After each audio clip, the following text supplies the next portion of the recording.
Alright, thanks for checking another one of our videos here on YouTube. This is going to be a, I think, a how to test and repair video on a Power Wizard PW2000. They make, I think, like 3 models in this case design. They make a PW1000 or 1500. Then they make the PW2000, and then they make a PW3000, which is the most powerful of the 3 or 4 units in this case design. Now they're all basically the same on the inside, for the most part, on this lineup of this size case and setup.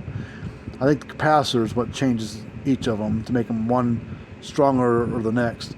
But if you'd like to subscribe to the channel, we do a lot of videos on electric fence chargers. If you name a brand or model, do a little search on YouTube. We got a video out there of it, I'm sure. But we sell parts on occasion. So if you got a unit want to buy parts from us, we'll help you out with parts. We do put 1.5 year warranties on the repairs that we do. So if we have to replace any of these parts on here or repair a board or whatever, we can do this thing to get it going. We do put a 1.5 year warranty on those repairs. Lightning damage is part of that warranty. And if we sell you a part, you get the same warranty on those parts. So if we sell you a board, sell you a capacitor, whatever, you get a 1.5 year warranty on those parts.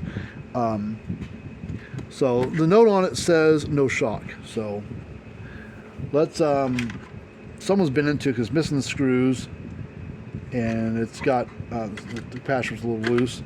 But let's just plug it in. There's a 110, 120 volt unit. We'll plug it in. Well, it doesn't come on at all. Let's check our AC, kind of make sure our plug's good. So we'll put our meter on AC voltage. We'll put it over here.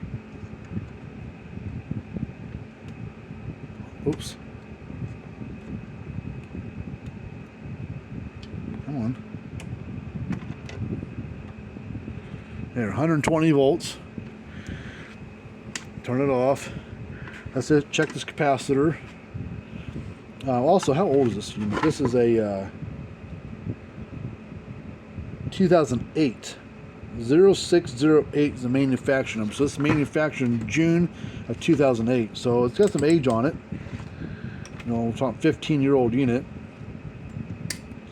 Now we're going to unplug either one or both wires. Doesn't matter which one. We probably unplug both. This is a 10 microfarad capacitor, so pretty small. But we'll put our meter on capacitance, not resistance, capacitance. And test across here. There's no polarities capacitors, and it's supposed to read 10, and it's reading 5.1. So this has lost 50% of its energy in itself. So this capacitor is definitely needs to be changed. Now this isn't our problem because it should still have enough energy in it to make it click. We'll grab another capacitor of some sort that's in the same range, and we'll plug it into this wiring and see if it fires back up. I don't think it will, but it's worth a shot. It'd be the cheapest thing we can replace in it.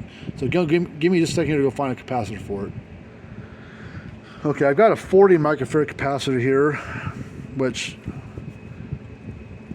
will work. I won't probably leave it in there because it's kind of oversized for this size unit. So let's plug it in and see what happens.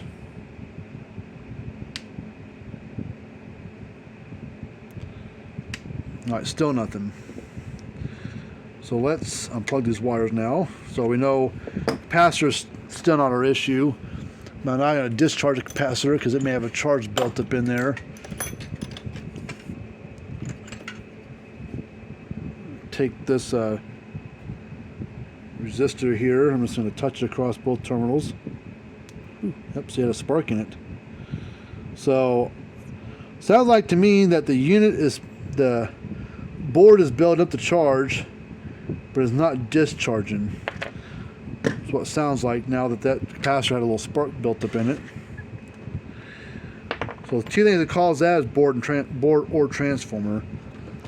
So how an Energizer electric fence charger works on any brand or model is the primary side of the transformer, which is the input of the transformer, is basically a closed loop.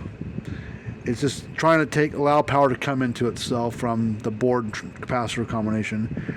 Now, if this transformer is open, that board can't discharge itself or the capacitor into it. So that, and the clicking sound itself comes from the transformer. When that energy discharges and spikes through the transformer, that tick sound is what is inside this transformer making that tick sound. So it's the energy being pushed through it and spiking.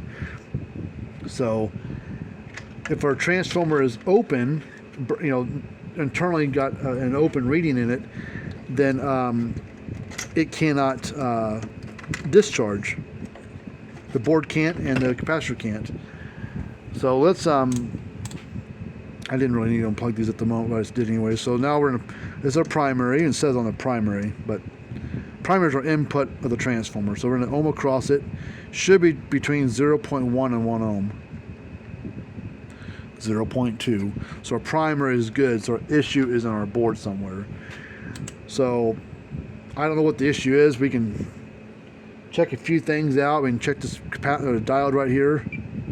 That diode's good. A couple more over here. That diode's good.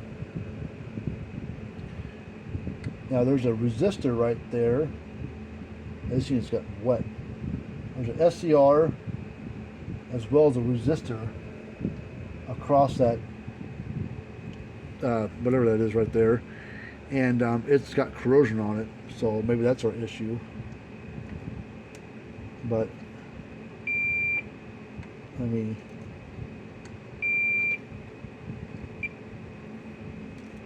alright, that SCR is good.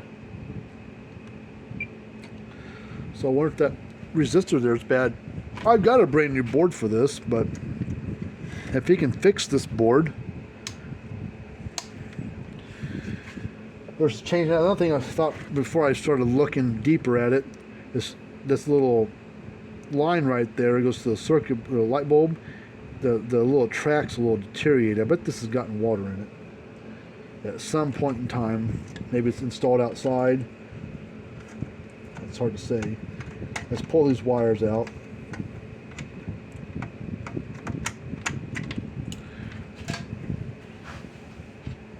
Put them off to the side. So it definitely needs a capacitor, but see if we can save the customer some money by fixing this board.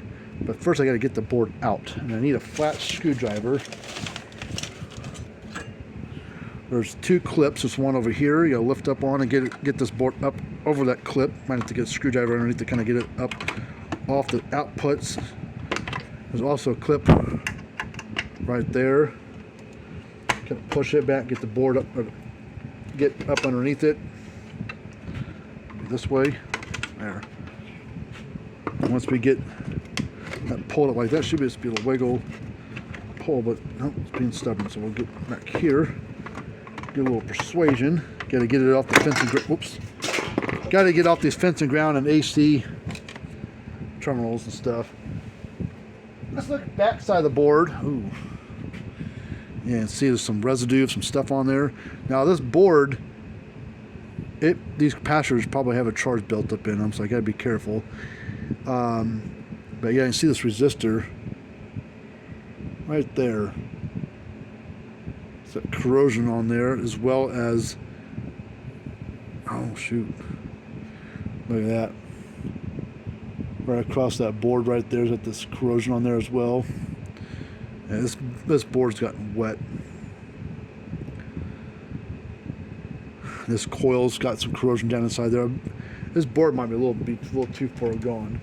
Luckily, capacitors are pretty cheap. So let me go grab a new board for it, and we'll get a new capacitor of some sort put in there, and then we'll wire them back up. Give me just a second. All right, here's a brand new board for it.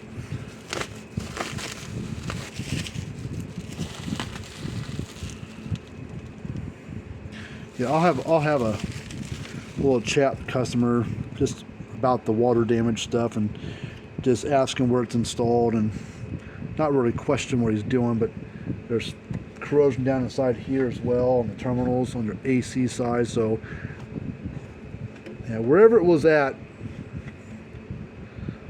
water got to it. But any AC model you buy is not waterproof at all. I don't care what model it is. If it's straight AC, not dual powered, but straight AC powered, none of them are waterproof. They're water resistant to a point, but when you buy one, make sure you protect it from the elements. Don't just put it under an overhang of a building. Build a little box for it. Spend $20 and build a box for it. They don't get that hot, so you have to worry about them overheating and sweating and breaking down. But you know, moisture is not covered by a warranty either. So if you buy a new one and 9 months later it gets water in it, well, that voids your warranty on the repairs. So install it indoors or keep it protected from the weather.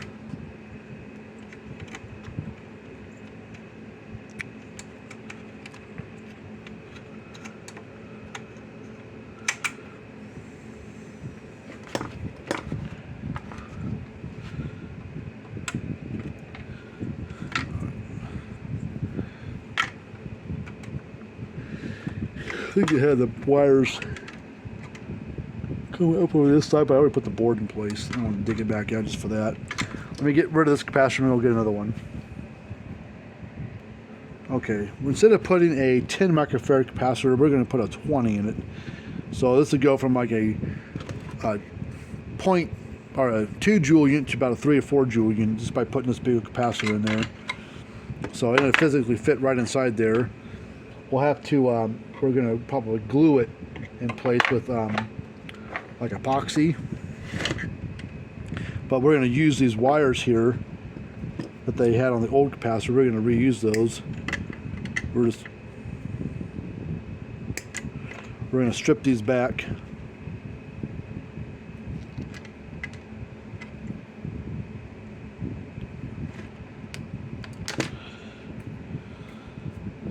Twist them up.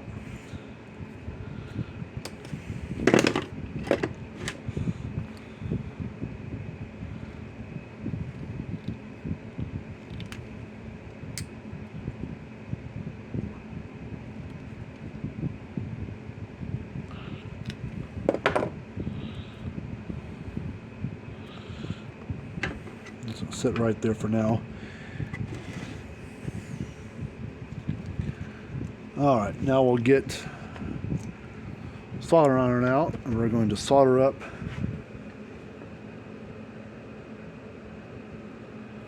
some solder on each one of these terminals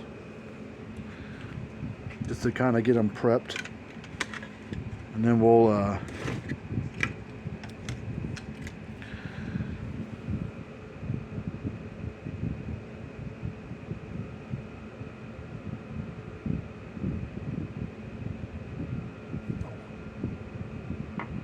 solder up there.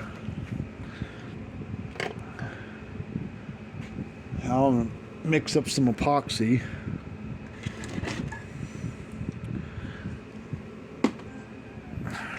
I'm going to do epoxy, probably do epoxy right here and double-sided foam on the back side. So you can hold it down here, but there's not a lot, there's all these little gaps and things, and not a level flat surface. So epoxy is probably going to run down and hit things it's not supposed to, hit things in the little pockets there, and it won't stay in place. But we'll put that there, mix some epoxy up, which I just had some. There it is. We'll squirt a little bit, something like that. So we'll squirt it off to the side here, a little there, a little there.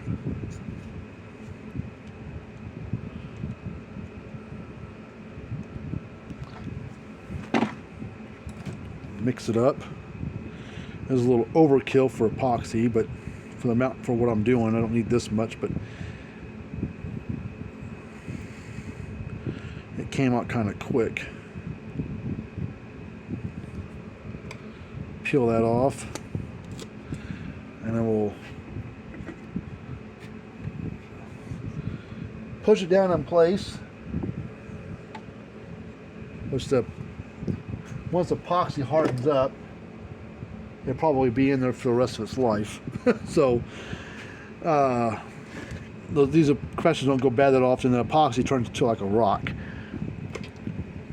So now we're going to heat up both the wire and the tab on the capacitor. Heat them both up together. That way they fuse together. Right, that looks good. And same thing here. Heat them both up together at the same time.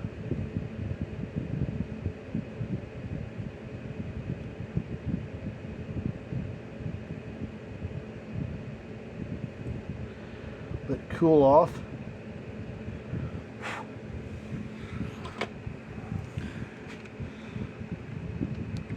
And it's going to take probably a full half an hour to an hour for that epoxy to really harden up, because as much as we put on there.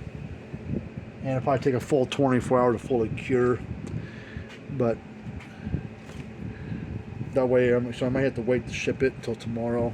But let me plug it in here, turn it on, clicking again. The little red light's flashing.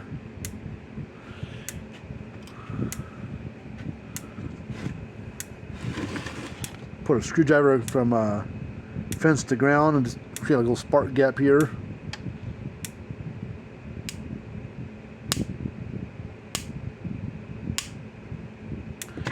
Nice hot little unit. So now it's probably, instead of being 2 joules like it was before, because it's probably 3 to 4 joules now. Because we've had a 10 microfarad capacitor in there, it was only reading 5, and now we're up to a 20 microfarad. We can't go too large, or we'll prematurely burn something up like a transformer or something. We're getting a little over about 6,500 volts. It's perfect for this unit. This size transformer things that most brands kind of flip between 6 and 9, 6 kV and 9 kV on average.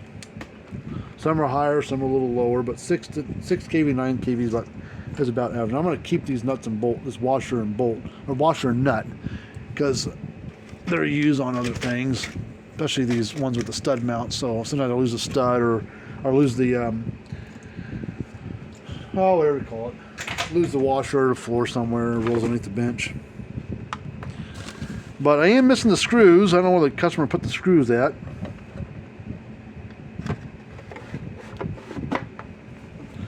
So he has to just put his screws back in there. That'll be done. Probably put a piece of duct tape over here, just over the front right there, just to keep the unit from sliding apart by accident during shipping. Shouldn't slide apart, because we'll pack it pretty good. But there's information. So if I had to talk and explain, I probably could have fixed this thing in about 10-12 minutes and been done with it. So by the time I go through all the explaining and stuff, it takes me a little longer to fix something. Alright, until next time, see you guys later on. Have a good rest of your day. And remember to subscribe to the channel and hit that thumbs up button. Until next time, see you guys later on.